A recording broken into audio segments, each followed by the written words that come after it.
为了25日登场的千人碰饼团旗活动，社区志工妈妈当伫咧加紧练习，要将每一份麻油碰饼煎甲脆脆香香，希望予东港来参加的民众，拢会当食到新鲜现做又搁好食的麻油碰饼。北区大庆街元和宫这届管理委员会为了推广在地文化，以府城上富姓名糕点碰饼为素材，规划千人碰饼团旗活动，除了安排地方文化导览，伫现场阁会当品尝到传统美食麻油碰饼，好食又阁好耍的活动，非常适合全家大小做伙参加。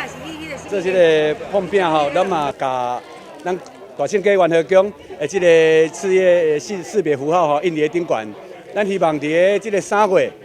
台中公所生日，咱遮的里民、咱遮的百姓，甲咱的区长吼，咱做伙来庆祝这个圣诞千秋的时间呢，咱嘛来享受到台中公所吼，请咱遮的这个碰饼，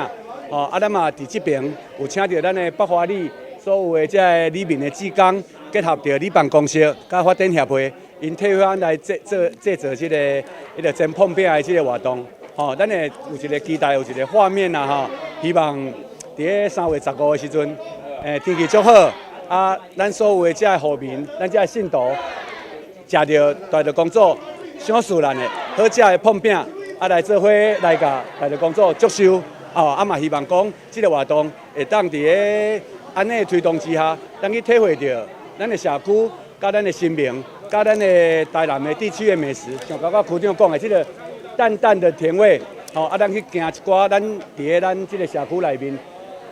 有名的古迹、乌龟井，包括咱台中公所，包括新隆殿，咱去体会着讲300几年前咱的祖先安怎伫遮咧生活的迄种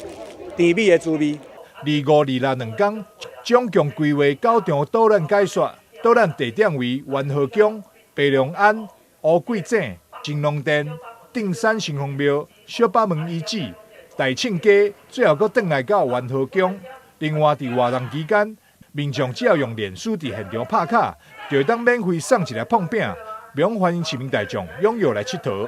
台南新闻张硕维采访报道。